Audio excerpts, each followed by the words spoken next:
Buenas noches a todos. Muchas gracias por asistir a esta conferencia de prensa que hacemos desde esta planta de embalaje de alimentos. Como pueden ver ustedes, aquí está los voluntarios, está la Fuerza Armada.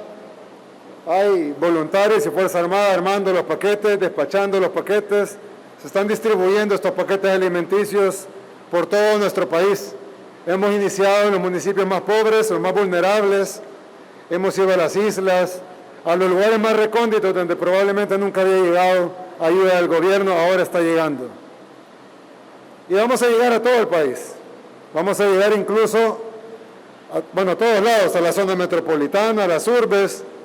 Un poco de paciencia, que nunca en la vida de El Salvador se había intentado hacer una logística tan grande como la que se está haciendo ahorita. Llegar al 100% de hogares con ayuda alimentaria rápida y tan necesaria en este momento de crisis. Pero la conferencia para la cual los invité no es para eso, sino para referirme a una infamia que se ha cometido el día de hoy.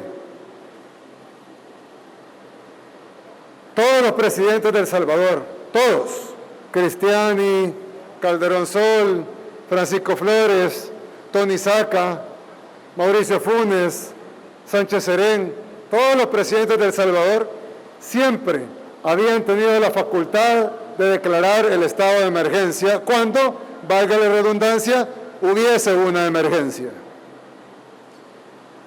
La Ley de Protección Civil actual fue aprobada en el año 2005, es decir, que los presidentes previos no utilizaron esa ley para aprobarla, sino que se utilizaron otras leyes. Desde el 2005, una ley aprobada por los diputados de Arena, muchos de los cuales aún son diputados, en ese tiempo fue votada y aprobada por el diputado Norman Quijano, por ejemplo, quien en una treta legislativa escapó de ser enjuiciado por los crímenes que cometió. También estaba el alcalde de Santa Tecla, Roberto D'Aubuisson hijo, quien era diputado cuando se aprobó esa ley, y él votó por aprobar esa ley. Y también estaban muchos otros de los diputados que están actualmente en la bancada de Arena, que votaron y aprobaron esa ley. Esa ley le daba facultad exclusiva al presidente de la República para decretar estado de emergencia. Y el artículo 24 de la Ley de Protección Civil dice de que el presidente hará la petición a la Asamblea Legislativa, pero que si la Asamblea Legislativa no está reunida, entonces el presidente la podrá decretar por sí mismo. Esa facultad de decretar por sí mismo el estado de emergencia nacional es una facultad que han usado, como repito, todos los presidentes. De hecho, los partidos que nos critican por haberla decretado son los mismos partidos cuyos presidentes decretaron la emergencia cuando se necesitó. El único requisito, son tres requisitos. El requisito de que haya una emergencia, que evidentemente la hay. Estamos en la emergencia más grande que ha tenido el mundo en los últimos 100 años. La segunda es que la Asamblea no estuviese reunida, y en el caso cuando la decretamos, que fue el sábado en la noche, la Asamblea no solo no estaba reunida, sino que no se querían reunir a pesar de múltiples intentos y convocatorias y llamamientos a que se reunieran, al menos para discutir la aprobación del decreto de emergencia nacional. Pero no se hizo. Y la tercera, el tercer requisito, es que se debe de informar al órgano legislativo, lo cual ya hicimos. Sin embargo, la Sala de lo Constitucional, en una invasión de funciones, me da risa porque ellos siempre son los primeros que hablan de que un poder no debe de invadir las funciones del otro. Y casi siempre se refieren a que nosotros en el gobierno queremos invadir las funciones de la Asamblea o queremos invadir las funciones del órgano judicial. Pero los mismos que nos acusan de invadir funciones de otros poderes del Estado son los mismos que callan e incluso aplauden la invasión de funciones que acaba de hacer la Sala de lo Constitucional al quitarle la facultad a la Presidencia de la República de decretar estado de emergencia, cuando la ley nos faculta a decretar estado de emergencia, número 1. Número 2, esto sienta un precedente nefasto, porque quiere decir que la próxima vez que ni Dios lo quiera, haya un terremoto, una inundación, un huracán, una erupción volcánica, no podremos decretar estado de emergencia. Vamos a tener que esperar a que se reúna la Asamblea Legislativa. En este caso, el sábado tenemos que esperar al lunes. Probablemente si hay un terremoto, vamos a tener que esperar al jueves a que se reúna la Asamblea Legislativa a ver si ellos quieren aprobarlo o no. Porque esta es hora que aún no lo han aprobado. Es decir, no solo tenemos que esperar del sábado al lunes, sino que probablemente el martes, el miércoles, el jueves o tal vez para siempre. ¿Qué precedente más nefasto el que acaba de dictar la Sala de lo Constitucional? No solo nos quita la facultad tan importante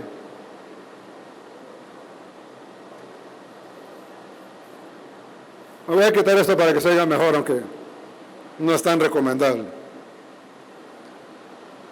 No solo nos quita la facultad tan importante de poder decretar estado de emergencia en la emergencia más grande que ha tenido el mundo en los últimos 100 años. No sé qué están pensando estos señores de verdad. Sino que además siente el precedente de que de ahora en adelante, cuando hay una emergencia nacional, un desastre natural, un cataclismo, una hecatombe, vamos a tener que esperar que se reúna la Asamblea Legislativa para que discutan a ver si ellos quieren o no aprobar la emergencia nacional. Esto carece del más mínimo sentido común. No solo es una invasión abrupta y burda al órgano legislativo y sus facultades en momentos de grave crisis nacional y mundial, sino que además carece del más mínimo sentido común. Sinceramente, cuando veo la clase de magistrados que tenemos, no comprendo cómo pueden carecer del más mínimo sentido común. Y lo peor de todo es que lo hacen, como lo dije hace un rato, en el momento de la emergencia más grande que ha enfrentado el mundo en los últimos 100 años. Somos el único país del mundo, nosotros como gobierno siempre tratamos de ser los mejores o los buenos en algo, pero no, ellos quieren regresar a los tiempos donde El Salvador es considerado como el mejor, el número uno y lo peor. Y ahora volvimos a eso, somos el único país del mundo que no está en emergencia. El único país del mundo que por sentencia decretó que se acabó el COVID-19. Dirán algunos, leguleyos, o constitucionalistas, como se hacen llamar, y no tienen nada de constitucionalistas, sino todo lo contrario. Pero la Sala ya le ordenó a la Asamblea que legisle, y por lo tanto la Asamblea ahora puede decretar el estado de emergencia. Pues no, porque la ley es clara. Solo el presidente de la República puede hacer la petición a la Asamblea Legislativa, y si la Asamblea Legislativa no está reunida, el presidente de la República lo puede hacer por sí mismo, de acuerdo al reporte del Director Nacional de Protección Civil. La Asamblea Legislativa no tiene ninguna facultad legal ni constitucional para decretar ningún estado de emergencia. Es decir, no solo la Sala invadió funciones del Legislativo, no solo nos quitó una herramienta fundamental para luchar contra la pandemia, no solo violó la ley, sino que además le está dando atribuciones a la Asamblea que no tiene. Y cualquier persona que sepa leer el artículo 24 de la Ley de Protección Civil sabe que lo que estoy diciendo es verdad. Esto no solo carece de sentido común, carece de empatía, carece de humanidad, carece de lógica, carece de legalidad, sino que además le están quitando atribuciones al Ejecutivo para dárselas al Legislativo. En otras palabras, el Legislativo y el Judicial quieren gobernar a punta de decretos y a punta de sentencia, quitándole al gobierno de la República todas las facultades y las herramientas que tiene para poder luchar contra la pandemia, en un deseo evidente de subir la cantidad de contagios, de subir la cantidad de muertos, y que no podamos responder a la pandemia, que no tengamos los recursos. Así como lo dije ayer, no nos han dado un centavo partido por la mitad de los $3,000 millones. Un centavo partido por la mitad. ¿Con qué objetivo? con el objetivo de que no podamos comprar más paquetes de alimentos, con el objetivo de que no podamos comprar medicamentos, que no le podamos dar insumos médicos a nuestros doctores y a nuestras enfermeras, con el objetivo de que no podamos ampliar nuestros hospitales o terminar los temporales que están en construcción, con el objetivo de que haya un caos sanitario, que mueran salvadoreños para poder culpar al gobierno. Un objetivo perverso, malévolo. Y además ahora está la Asamblea Legislativa discutiendo un decreto de emergencia nacional para el cual no tienen facultad, cuando en realidad lo que están discutiendo es un decreto de reapertura económica disfrazado de decreto de emergencia nacional, porque lo que menos tiene ahí es emergencia nacional. Es un decreto económico forzado por la ANEP, quien sí estuvo en la Asamblea Legislativa, a quien sí atendieron en la Asamblea Legislativa, porque el gobierno los ha llamado al diálogo en Casa Presidencial, no llegaron, los volvieron a convocar el día sábado, no llegaron, los volvieron a convocar ayer en la tarde, no llegaron, y hoy enviamos a nuestro equipo a la Asamblea Legislativa y dijimos, bueno, tal vez no quieren venir a Casa Presidencial, vamos a la Asamblea Legislativa. No lo recibieron, pero sí recibieron a la ANEP.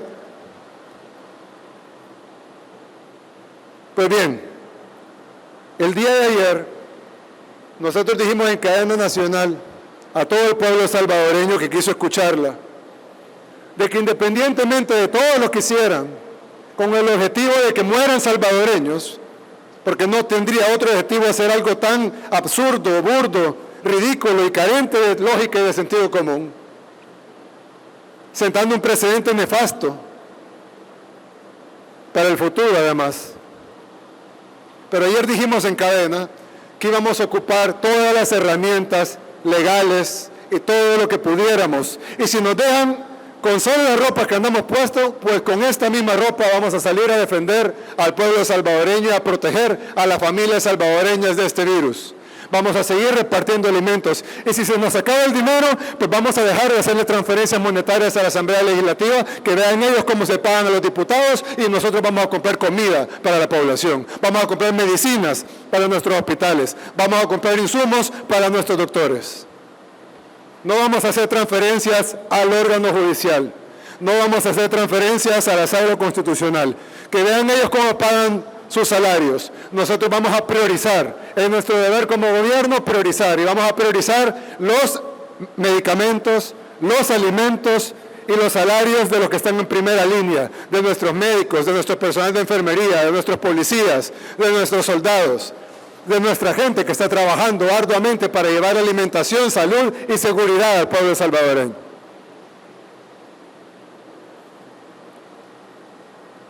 Pero después de esta bofetada que hemos recibido de los otros dos poderes del Estado, no vamos a contestar, bueno, verbalmente sí, pero ese es un derecho de libertad de expresión que no tengo yo como presidente, tiene cualquier salvadoreño como ciudadano, decir lo que piensa.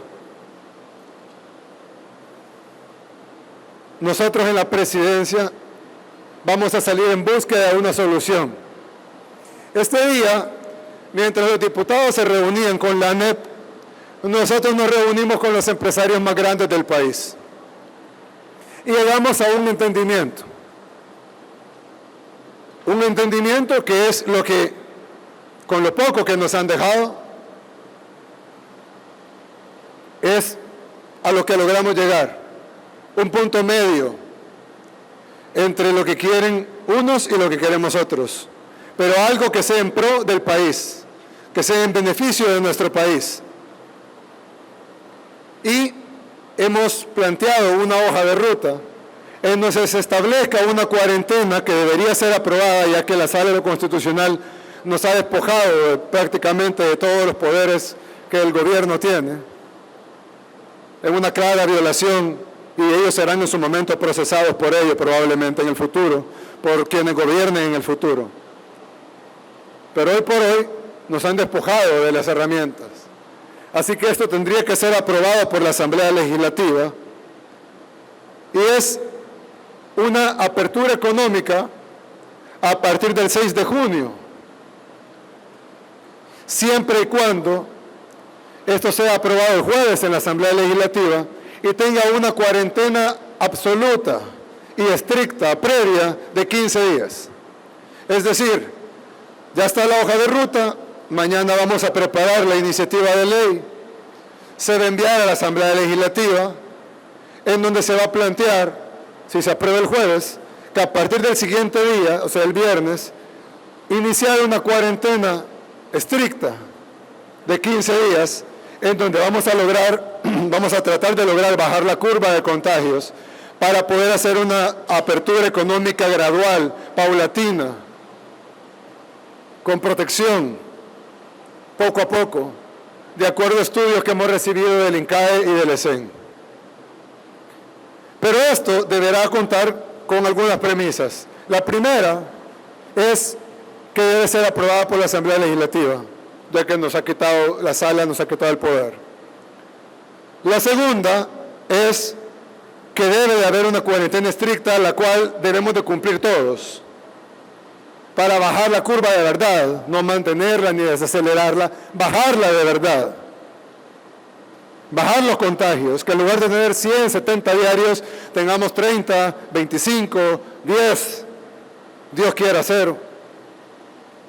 Y poder hacer una reapertura gradual y progresiva de la economía de una forma técnica y siempre priorizando la salud del pueblo a partir del 6 de junio. De lo contrario, si los diputados se enfrascan en estas discusiones estériles y en aprobar estas leyes inconstitucionales bajo el auspicio inconstitucional e ilegal de la Sala de lo Constitucional de la Corte Suprema de Justicia, pues entonces, con las pocas herramientas que nos han dejado, nosotros vamos a tratar de seguir protegiendo al pueblo salvadoreño con las uñas, si es necesario, respetando la institucionalidad del país, respetando el Estado de Derecho, respetando la institucionalidad democrática, pero haciendo hincapié, ya que la democracia y las libertades me dan la libertad de expresión y de decir esto que estoy diciendo, de que quienes están entrometiendo en las atribuciones y en las facultades del gobierno es el órgano judicial y el órgano legislativo. ¿No me creen a mí? Lean el artículo 24 de la Ley de Protección Civil y díganme si el presidente de la República no está facultado para decretar estado de emergencia. O retrotráiganse a los presidentes anteriores. Ustedes mismos, los medios de comunicación, tienen los videos cuando los presidentes anteriores decretaron estado de emergencia sin pasar por la Asamblea Legislativa. ¿Por qué ahora no se puede ya? ¿Por qué se podía con los presidentes de Arena? ¿Por qué se podía con los presidentes del Frente? Quienes los sacos no llegaban a sus destinatarios reales, sino que llegaban a otros destinatarios, ahí sí se podía decretar en emergencia nacional. Nosotros que llevamos los sacos a sus verdaderos destinatarios, que es el pueblo salvadoreño, ahora ya no se puede decretar emergencia nacional, con el agravante que estamos en la emergencia más grande que ha enfrentado nuestro país en su historia, la emergencia más grande que ha enfrentado el mundo en los últimos 100 años. Así que, 3 anuncios. Número 1, vamos a acatar la resolución, aunque la consideramos totalmente violatoria de la misma Constitución, de las leyes de la República, del Estado de Derecho, y la consideramos una intromisión del órgano judicial en el órgano legislativo y además dándole facultades al legislativo que no tiene por ley. La segunda es que el órgano legislativo está tratando de crear legislación que es violatoria de nuestro marco constitucional, de nuestro Estado de Derecho, y que evidentemente esta ley será vetada aunque pase por 84 votos. Y nos vamos a tomar el tiempo necesario para analizarla y vetarla, todo el tiempo que la Constitución nos da. Porque hasta ahora, los únicos que estamos demostrando que respetamos la Constitución somos nosotros. Por eso vamos a acatar las medidas. Pero ellos no están respetando la Constitución y las leyes, si no hubieran respetado nuestras leyes de protección civil. Esa es la segunda. Que quienes se están entrometiendo son ellos. Y que esto que hagan va a ser vetado. Y la tercera es que vamos a poner una propuesta, la cual ha sido ya consensuada con un grupo muy representativo del gran empresariado nacional. Y digo del gran empresariado porque sé que la mayoría de pequeños, medianos, microempresarios y la gran mayoría del pueblo salvadoreño, no lo digo yo, lo dicen todas las encuestas de opinión pública de todas las casas encuestadoras existentes, está con el gobierno y con lo que el gobierno está haciendo para ellos, porque ellos saben que el gobierno está luchando por las tres cosas básicas que dijimos ayer en la cadena nacional: por la salud del pueblo, por la seguridad del pueblo y por la alimentación del pueblo.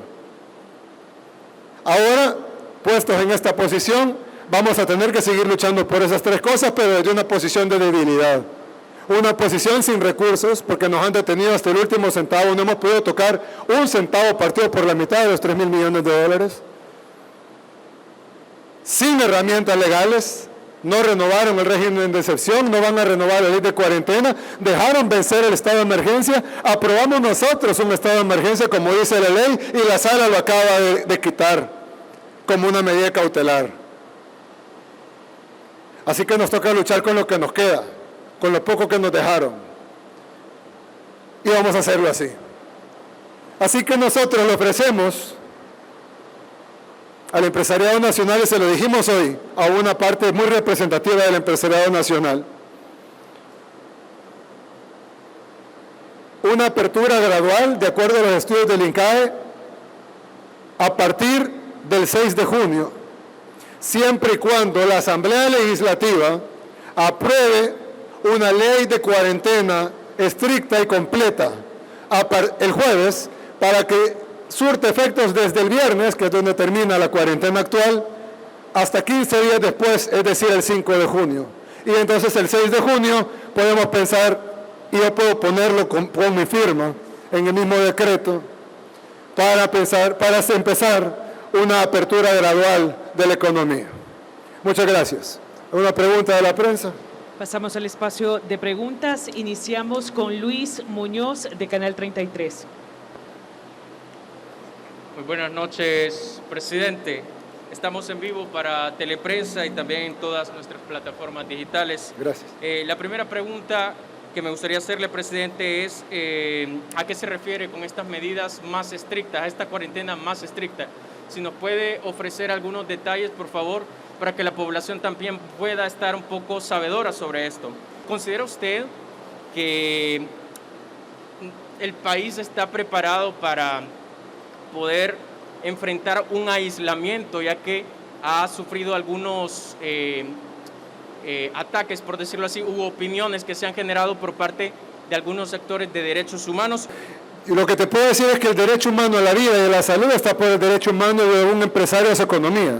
Eso de entrada. Así que, por favor, no toquemos el tema de derechos humanos, porque si vamos a tocar el tema de derechos humanos, vamos a ponderar primero el derecho superior a la vida, luego vamos a ponderar el derecho superior a la salud, y luego podemos ponderar el derecho inferior a la libertad económica, que es un derecho importante, pero inferior al de la vida y al de la salud. Creo que estamos de acuerdo. Y en el otro tema, básicamente es el mismo decreto 24 lo que estamos solicitando, mezclado con la ley de cuarentena que está vigente todavía. Queremos que se mezcle la ley de cuarentena con el decreto 24 ejecutivo, que es el que está vigente hasta el día 21, y que se haga una nueva legislación donde las restricciones serán las mismas. No habrán más restricciones que las que ya están enunciadas ahorita. Pero cuando digo que sea más estricta, me refiero en el sentido de que se cumpla de verdad. No como ahora, que de nada sirve tener el gobierno llamando a la gente que se quede en su casa, y luego tenés a la oposición llamando a la gente a que rompan la cuarentena. O a la sala de lo constitucional quitándonos las herramientas para hacer cumplir la cuarentena. O a muchos medios de comunicación diciéndole a la gente que no se preocupen, que pueden salir porque las leyes de la cuarentena son ilegales. Queremos un acuerdo nacional, un pacto nacional, que todos nos vamos a poner de acuerdo en que 15 días vamos a hacer una cuarentena de verdad. Mismas restricciones legales, pero que la vamos a cumplir de verdad. No vamos a ir a la casa del amigo a una fiesta, no vamos a ir a platicar donde el vecino, vamos a cumplir la cuarentena de verdad, 15 días, vamos a bajar esa curva y entonces podemos empezar a abrir la economía. Ese fue el acuerdo y esas son las restricciones. ¿Cuáles son puntuales? Las mismas. ¿Cuál es la gran diferencia? Que esta vez todos los actores sociales y políticos y de las fuerzas vivas del país deben de comprometerse a hacer un llamado a la población a que se cumpla de verdad, para que la población que nos adversa y que no nos escucha, tal vez los escuche a ellos y se queden en la casa guardando su salud y la de su familia. Antonio Valladares, de Canal 2. Buenas noches, presidente. Yo tengo un par de preguntas. Una, usted hablaba un poco acerca de suspender el salario o dejar de darle fondos tanto al órgano judicial y también a la Sala de lo Constitucional. Pero hace poco también hablaba el mismo presidente de la Asamblea Legislativa, Mario Ponce, quien aseguraba que de hecho el gobierno, el Estado, ya no tiene para retribuir a todos los empleados públicos. ¿Cómo se mantiene esa situación? ¿De dónde se van a obtener los fondos? Entendemos que son más de 360 millones que no ha percibido Hacienda durante el último mes. Y si sumamos lo que ya se venía bajando, pues incrementa mucho más. ¿Cómo se va a mantener entonces la seguridad laboral y de sueldos de los empleados públicos? Otra es también, ¿cómo podemos interpretar las palabras del secretario privado de la presidencia, cuando dijo que sí llegaron a la Asamblea, que de hecho se reunieron con los diputados, pero al final dicen que no estaban reunidas, la catalogaron como que la Asamblea no estaba reunida, pero ellos aseguraron en la conferencia que cuando llegaron sí estaban y fueron atendidos. Otra también es cuál sería su respuesta al fiscal, quien hace un llamado y de hecho fue admitida la demanda presentada por el Ministerio Público por supuestamente violar el orden constitucional, y cuáles son los planes de reactivación, cuáles serían los primeros sectores productivos que iniciarían labores. Bien, en primer lugar, tú mismo diste la respuesta en la primera pregunta. Nosotros hemos enfrentado no solo la pandemia, hemos reconstruido toda la red de hospitales públicos, 28 millones de dólares, hemos comprado medicamentos, hemos comprado insumos médicos, le hemos dado bonos de $300 al sector más vulnerable de la población, hemos contratado miles de nuevos trabajadores de la salud. Hemos terminado hospitales temporales. Alguien dice, ¿por qué no han hecho hospitales temporales? Ya terminamos el hospital temporal de Jiquilisco, ya terminamos el hospital temporal de Tecoluca, ya terminamos el hospital temporal que se va a convertir en permanente, donde estaba el Hotel Siesta, que ahora va a ser el Hospital La Ceiba. Ya terminamos el hospital permanente de la Segunda Brigada de la Fuerza Aérea en el aeropuerto Comalapa. Y estamos construyendo el hospital de Circo, que son 3 etapas. El pabellón grande, donde estarán la mayoría de UCIs, los demás pabellones donde estarán las demás UCIs, y la última etapa, que es la de afuera, que es la que dice, ¿por qué no termina de afuera? Porque es la tercera etapa, donde van las que no son UCIs, sino que son las camas de tratamiento intermedio, tratando de que el sistema nunca colapse. Y cuando vaya colapsando, venga el ingreso de nuevas camas y nuevos aparatos. Vaya colapsando, venga el ingreso de nuevas camas y nuevos aparatos, a manera de que no colapsemos como ha colapsado todo el primer mundo. Como colapsó Estados Unidos, como colapsó España, como colapsó Francia, como colapsó Italia, como colapsó el Reino Unido, como ha colapsado Suecia, como ha colapsado Bélgica, como ha colapsado prácticamente todo el primer mundo. Y como estamos viendo cómo está colapsando en Latinoamérica, Ecuador, Perú, Brasil. Es más, sistemas de salud envidiables están colapsando ante esta pandemia. Y como dijo el presidente de Chile, creo que hace 2 días, ningún país del mundo estaba preparado para esto. Pues nosotros estamos tratando de ser de los pocos países del mundo que van a lograr superar esto. Y yo estoy seguro que si tuviéramos las herramientas, o por lo menos vamos a buscar las herramientas, y como dije, si nos dejan solo colocando puesto, pues con eso vamos a tratar de proteger la salud y la vida de los salvadoreños. Aparte de eso, de todos esos fondos que se han estado utilizando como para la compra y distribución de todo esto, etcétera, no lo voy a repetir. Tú mismo dijiste, hemos dejado de percibir 360 millones de dólares en impuestos. Y no solo el impuesto de la renta, hemos dejado de percibir IVA porque los negocios están cerrados. Nosotros mismos hemos dado una prórroga para el pago del impuesto de la renta hasta junio, y hemos dado cuotas porque sabemos que queremos ayudar a las empresas a que puedan enfrentar ese pago, aunque en teoría es una ganancia del año pasado y que debieron haberla reservado del año pasado. Sabemos que en la práctica muchas empresas lo utilizan o lo pudieran utilizar ahorita en momentos difíciles. Edgar Jurado. No, solo quiero terminar. Entonces, en el tema de tenemos menos ingresos y tenemos más egresos. Es por eso que solicitamos un financiamiento, al igual que todos los países del mundo. Somos el único país del mundo que no tiene financiamiento para el COVID.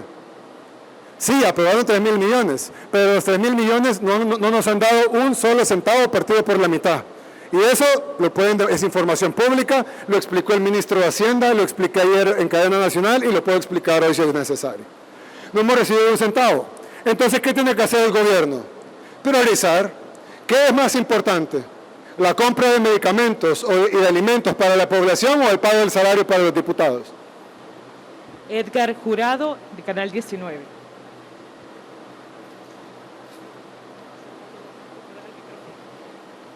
Buenas noches, señor presidente. Consultarle dos cosas. Primero, de acuerdo a algunos diputados, mañana vence la ley de regulación del aislamiento, cuarentena, observación y vigilancia por COVID-19, uno de los sustentos legales de la cuarentena especial, la última que ha decretado el gobierno. Pero usted manifiesta que esta cuarentena especial vence precisamente a las 0 horas del día viernes. ¿Cómo queda la base jurídica de Bueno, gracias. de esa medida con la que el gobierno busca contener la pandemia COVID-19? La cuarentena actual termina el 21, porque ese decreto no ha sido declarado inconstitucional aún por la Sala Constitucional de la Corte Suprema de Justicia. Por lo tanto, está vigente, porque nadie lo ha declarado inconstitucional. Si lo declara inconstitucional, pues entonces ya veremos qué acción tomar. Hoy por hoy, nadie lo ha declarado inconstitucional, por lo tanto está vigente. Y termina el 21 de mayo. Pero estamos esperando, con este ofrecimiento, que la Asamblea Legislativa esté a la altura y apruebe estos 15 días de cuarentena para poder reactivar nuestra economía, salvaguardando la salud de los salvadoreños primero, porque al revés no lo vamos a hacer. Así concluye la conferencia de prensa. En este momento presenciamos el retiro del señor presidente de la República, Nayib Bukele.